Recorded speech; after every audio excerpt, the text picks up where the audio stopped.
Good evening. Winter was coming early that year. October, cold already, frost on the windows by morning.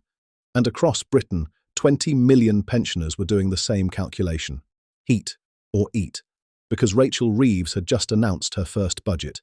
And buried on page 47, between corporation tax adjustments and infrastructure spending, was a single line that changed everything. Taxation of private pension withdrawals, threshold reduced from £12,570 to $10,000. £2,000. Doesn't sound like much, until you multiply it by 20 million pensioners. Until you realise that most private pensions pay out between $10,000 and $15,000 a year. Until you understand that dropping the threshold meant millions of people who had never paid tax on their pension income were now paying tax. Rachel Reeves called it fiscal responsibility.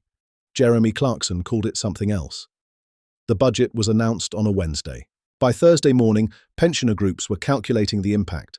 For someone drawing $12,000 a year from their private pension, a modest amount, barely enough to supplement the state pension, the new threshold meant an immediate tax bill of approximately £400 a year, taken from people who had worked 40 years, who had saved, who had done everything the government told them to do, who were now being told that the savings they thought were secure, taxed when they earned the money, taxed again when they withdrew it, would be taxed even more. The winter fuel payment had already been cut. $300 gone for most pensioners. Now this. The calculations were brutal. Heat the house, pay the tax, skip meals, pay the tax, keep the heating off, hope you don't get sick. Keep the heating on, skip the tax payment. Wait for HMRC to come knocking. No good options, just survival mathematics. Clarkson was at his farm when the first letter arrived, from a woman in Yorkshire, 73 years old, widow, pension of $11,400 a year, state pension plus a small private pot her husband had left. The letter was handwritten, 3 pages, neat handwriting, careful words. She explained her situation, the numbers, the choices.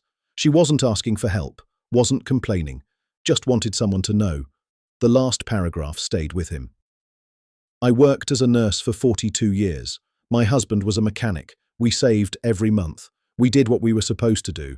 And now I'm being told that the money I put away, the money that was already taxed when I earned it, is going to be taxed again because the government needs it more than I do.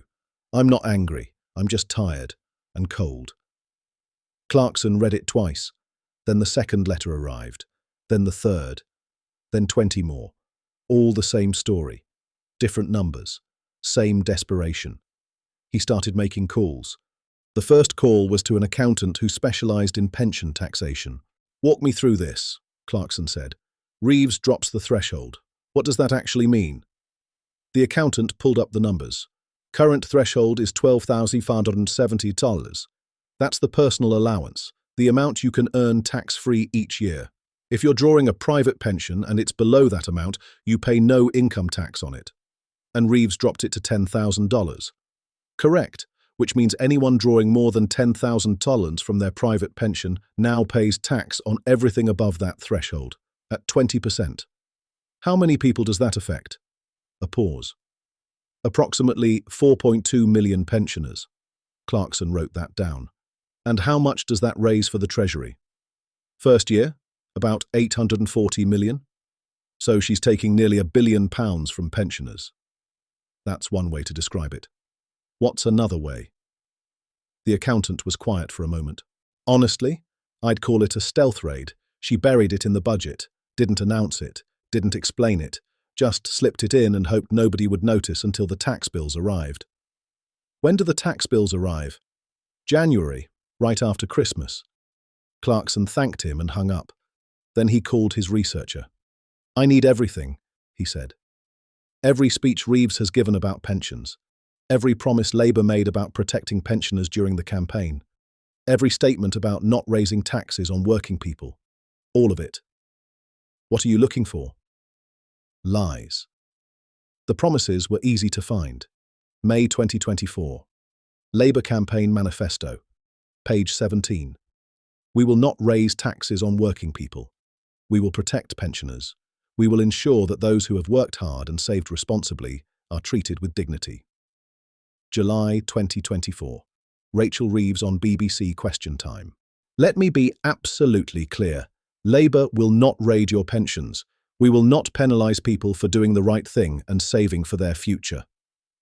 September 2024. Keir Starmer at the Labour conference. We value the contributions of our older citizens. We will protect the incomes of pensioners. October 2024. Budget Day. Page 47. Taxation of private pension withdrawals. Threshold reduced. Clarkson put them side by side. The promises. The budget. Then he started filming. The video was 12 minutes long, no dramatic music, no fancy graphics, just Clarkson, his kitchen table, the letters from pensioners, the budget document, the manifesto, the speeches. He read the promises, then he read the budget line, then he did the mathematics. Rachel Reeves told you she wouldn't raid your pension, he said, looking at the camera. She lied. She's taking $840 million from 4.2 million pensioners, and she buried it on page 47, hoping you wouldn't notice until the tax bill arrived in January. He held up one of the letters.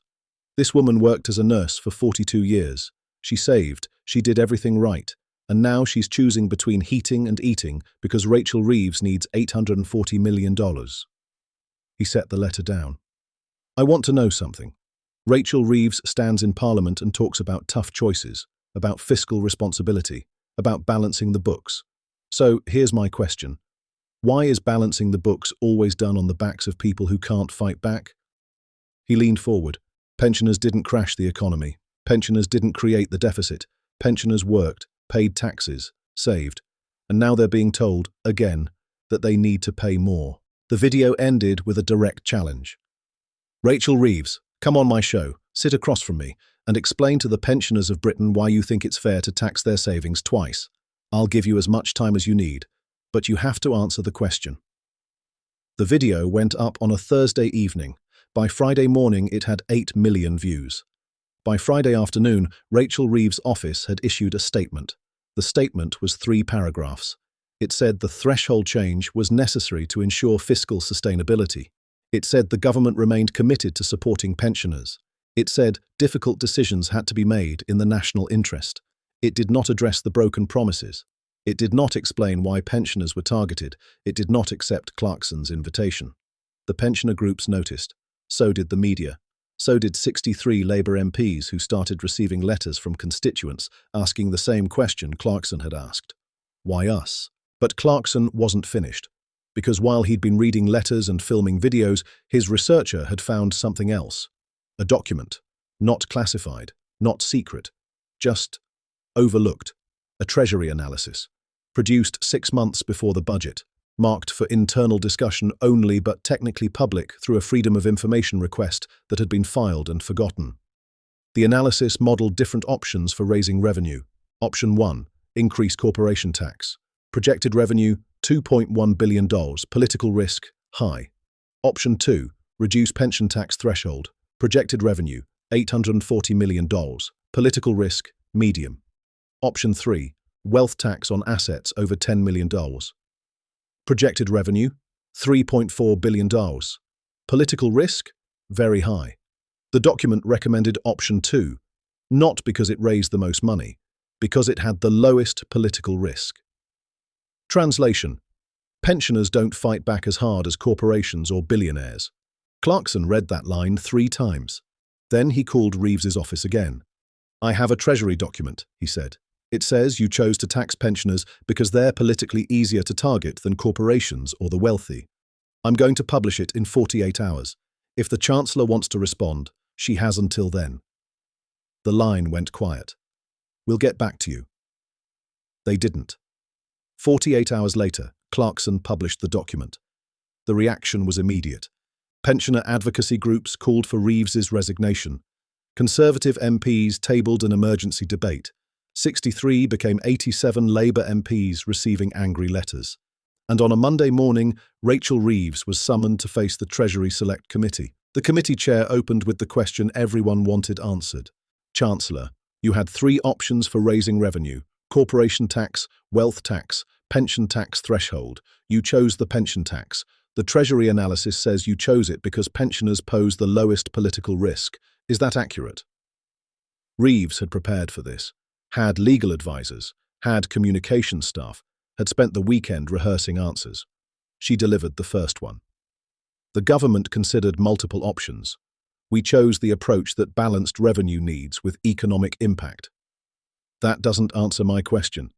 Did you choose to tax pensioners because they're politically easier to target? We chose an approach that we believed was fair and sustainable. Chancellor, I'm not going to characterize internal Treasury discussions in the way you're suggesting. The chair leaned forward. The document characterizes it that way, not me. The Treasury's own analysis. Political risk, medium, meaning easier than taxing corporations or wealth, correct? Reeves was very still. All revenue-raising measures involve political considerations. So the answer is yes. The answer is that we made a decision in the national interest. By targeting people on fixed incomes. By making difficult choices. Difficult for whom, Chancellor? Difficult for you? Or difficult for the 73-year-old woman from Yorkshire who's now choosing between heating and eating? The room was silent. Reeves looked down at her notes, looked up, and gave the answer that would run on every news programme for the next 72 hours. I understand that people are upset, but governing requires making decisions that not everyone will like. The chair sat back. That's your response? People are upset? That's reality. Reality for whom? Reeves didn't answer. The backlash lasted 3 weeks. Protests outside Parliament, pensioner groups organising, letters flooding MPs' offices, polling showing massive public opposition, and then a crack. One Labour MP stood in the Commons during a debate on winter fuel payments. Backbencher, Northern constituency, lots of pensioners. She spoke for 4 minutes. She read letters from her constituents. She cited the numbers. She explained what $400 meant to someone on $11,000 a year. And then she said the thing that nobody on the government benches was supposed to say. I cannot support this policy. I cannot go back to my constituency and tell pensioners that we broke our promises because it was politically convenient. I cannot defend this. She sat down. 3 more Labour MPs stood and said the same thing. By the end of the day, 12 Labour MPs had publicly opposed the policy. By the end of the week, the number was 24. And in Diddley Squat Farm, Jeremy Clarkson sat at his kitchen table reading another letter from Yorkshire. Same woman, same handwriting, different message. Thank you. Someone finally listened. He folded the letter carefully, put it in a drawer with the others, and started reading the next one. Because there were hundreds more, and Rachel Reeves still hadn't answered the question.